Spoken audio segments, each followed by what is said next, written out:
Halo. Halo. Halo. Bagus bagus. Jangan nyanyi Pak. Jangan nangis. Belum mulai. Udah di sini.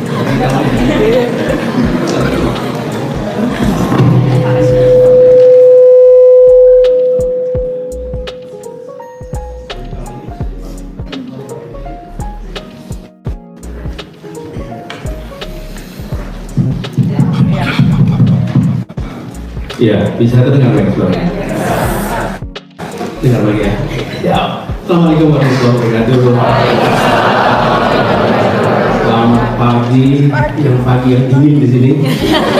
Tapi suasana ruangannya hangat betul. Coba tangan buat semua yang hadir di sini.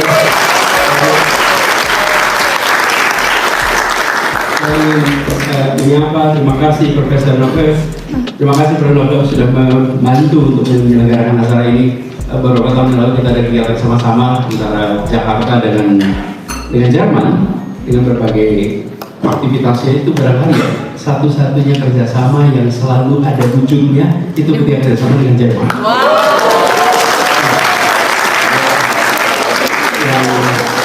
Kita punya MOU banyak sekali, tapi banyak itu namanya sleeping MOU. You sign it and then you keep it in your drawer.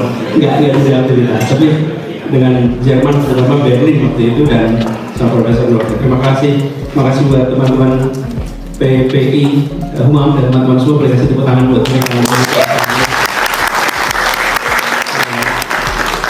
Nah, itu dia repot-repot Mas Din. Terima kasih. Boleh kasih tepuk tangan buat mereka. Iqbal yang udah nyoba kopi gubernur. Minimal ukurannya sama ya. Insyaallah nanti satu saat gitu ya. Apa satu saat ya? Kita ini kalau ada sesuatu langsung ambil, nggak bisa apa. Bung Fikri, moderator dan teman-teman semua. Saya mau absen dulu nih. Ini yang dari luar Duisburg, kuliah Tunadang. Ini luar Duisburg ini? Iya. Bermalam di sini? Tidak. Akan Pak, akan absen Pak. Itu 2 jam ya kira-kira? 2 jam. Yang paling jauh dari mana ini? Hamburg. Bremen. Berapa jam? 3 jam. Frankfurt. 5 jam. 5 jam. Jauh-jauh aja Pak.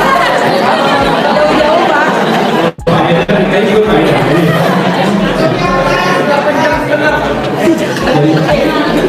Jadi Pak, Subang Pak. Belanda. Iya. Berapa jam? 8 jam dari K.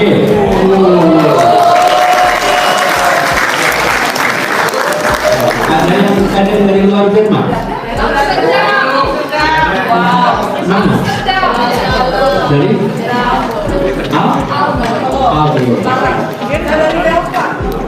Oh, nanti mau ketemu ya?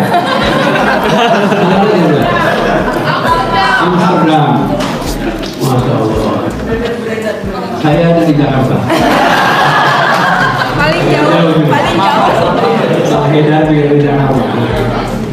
Teman-teman semua, saya senang sekali bisa jumpa.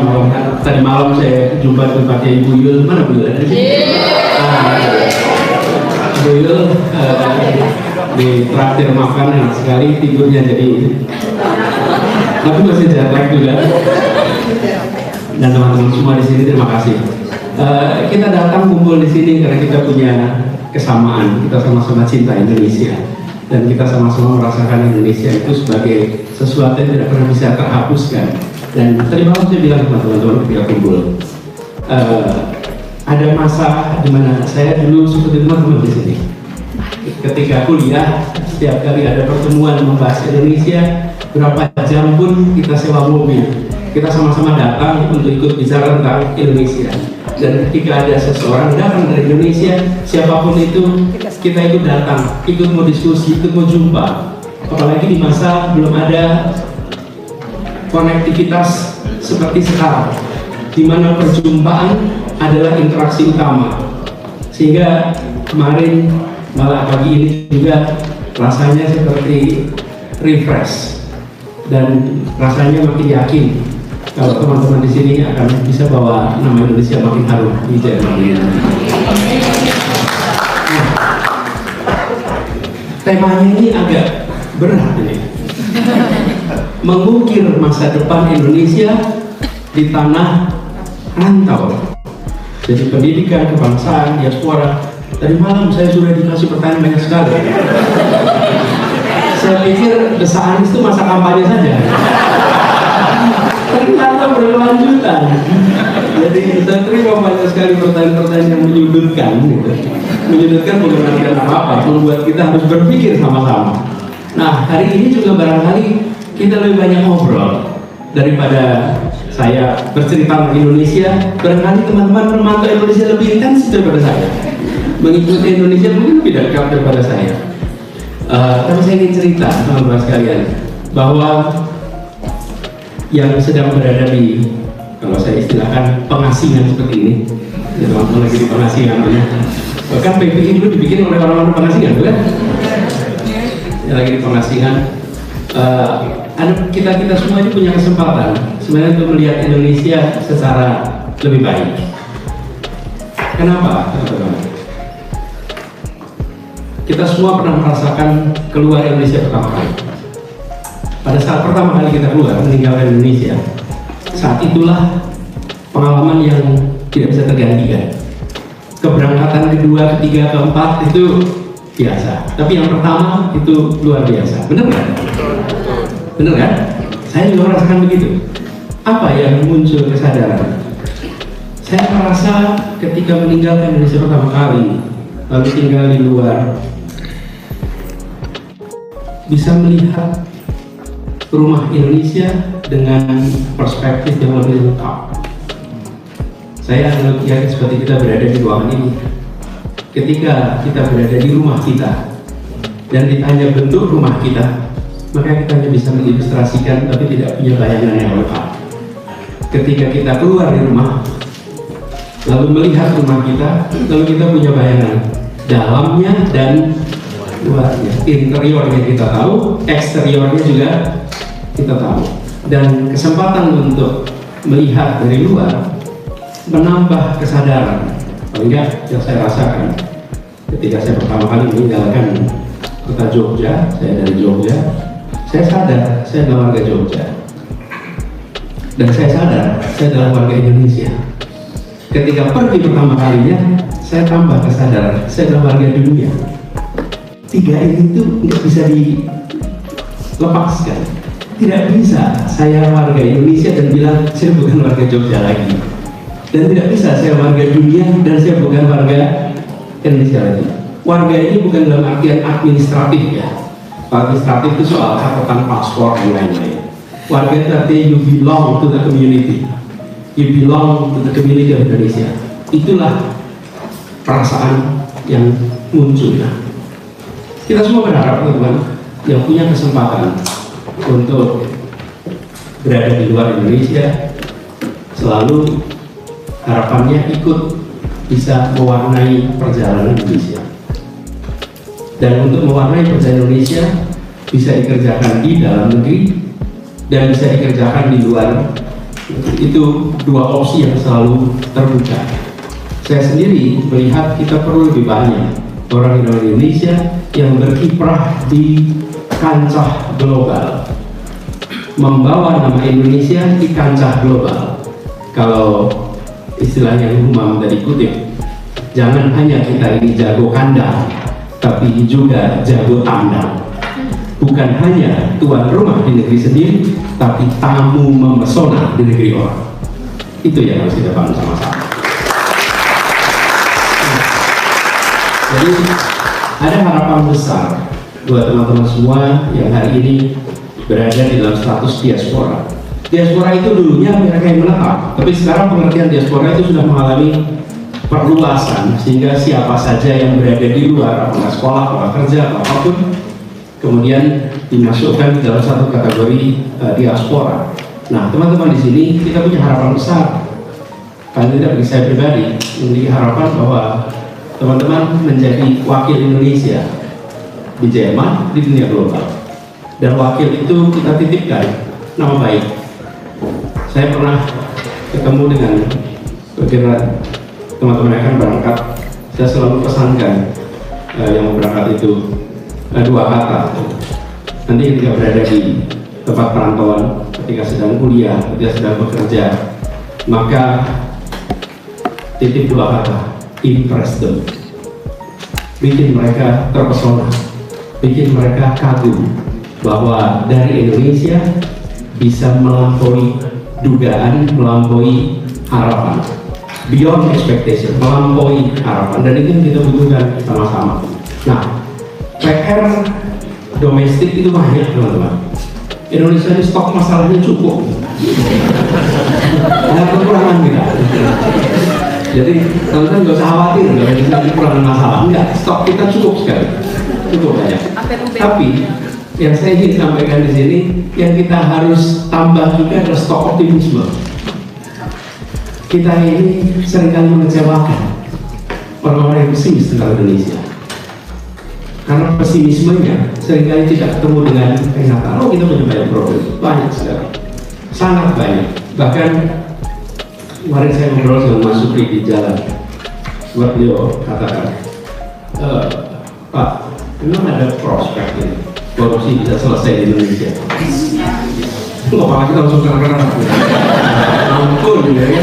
Ini kan masalah yang luar biasa, bukan? Iya, apalagi saya mengalami dari dekat. Teman-teman nonton dari jauh. Iya. Terus saya ini jalan dari dekat gitu. Dari dekat. Saya pribadi maupun teman saya terus kalau lempong. Iya kan? Jadi kalau dibandingin nggak ada apa-apa lah soal itu ya.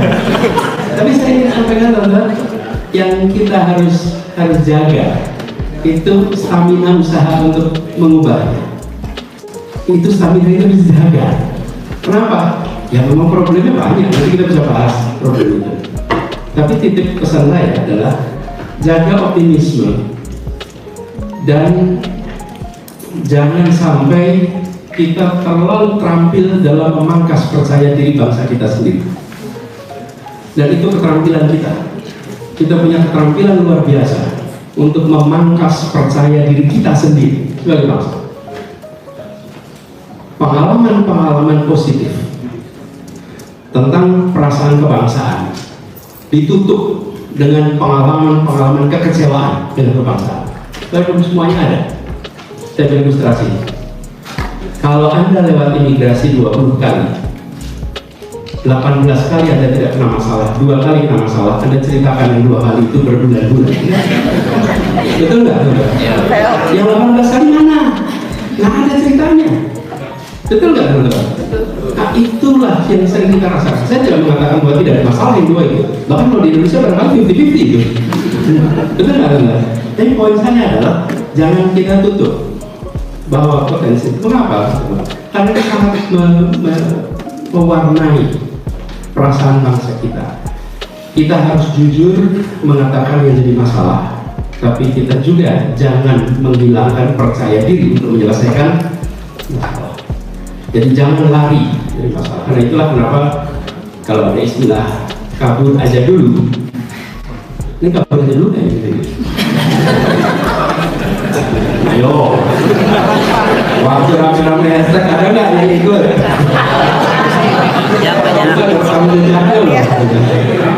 Kita sekarang bisa minta tolong kumpulin anak-anak Whisper yang dulu ikut nge-tag gitu kan. Nah, gini teman-teman, bukan soal perginya, tapi mengapa perginya.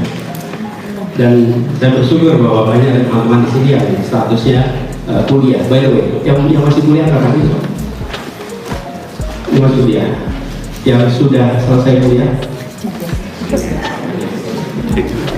sudah selesai kuliah, yang sudah selesai dan bekerja, boleh banyak lagi. Jadi tadi ada yang sudah selesai tapi belum kerja. Cuma lagi banyak pengunduran nih mas.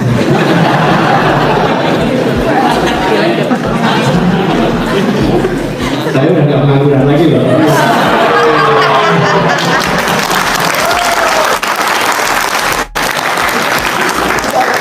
Iya. Soalnya kemarin saya mau pengangguran ramai di Indonesia. Nah, saya mana tadi kita? Pengangguran. Kabur aja. Nah, kabur aja. Jadi teman-teman, tadi kita tanya bahwa kita membutuhkan lebih banyak yang berada di kancah internasional. Tapi please do help our country. Dan untuk kita bisa bantu Indonesia ini banyak sekali. Saya rasa nggak perlu diajarin, teman-teman semua punya peluang yang banyak untuk kalau boleh saya istilahkan contribute or pay back. Kalau saya sering bilang untuk diri saya sendiri, bukan kontribusi buat Indonesia, tapi saya mau bayar balik buat Indonesia. Karena kita sudah dapat begitu banyak dari negeri ini. Negeri itu negeri sana ya, bukan di sini ada. Dan memberikan pada Indonesia itu bukan kontribusi, tapi bayar balik. Nah, ini teman-teman yang kita butuhkan. Jadi ketika bicara tentang kiprah diaspora, ya di luar sini membantu untuk membawa nama baik, jalur profesional dibangun.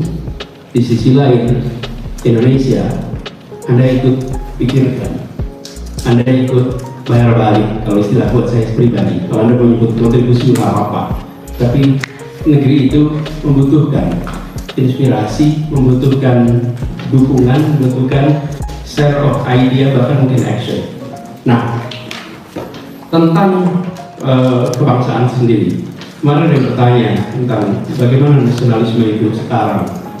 Teman-teman, nasionalisme ini sebuah gagasan yang setiap masa mengalami pengembangan, setiap masa mengalami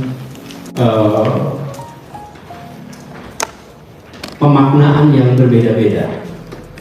Ada masa ketika Republik Indonesia baru saja merdeka. Coba teman-teman ingat-ingat, di awal kemerdekaan sampai dengan 30 tahun pertama, ada nggak tokoh nasional yang pakai baju daerah?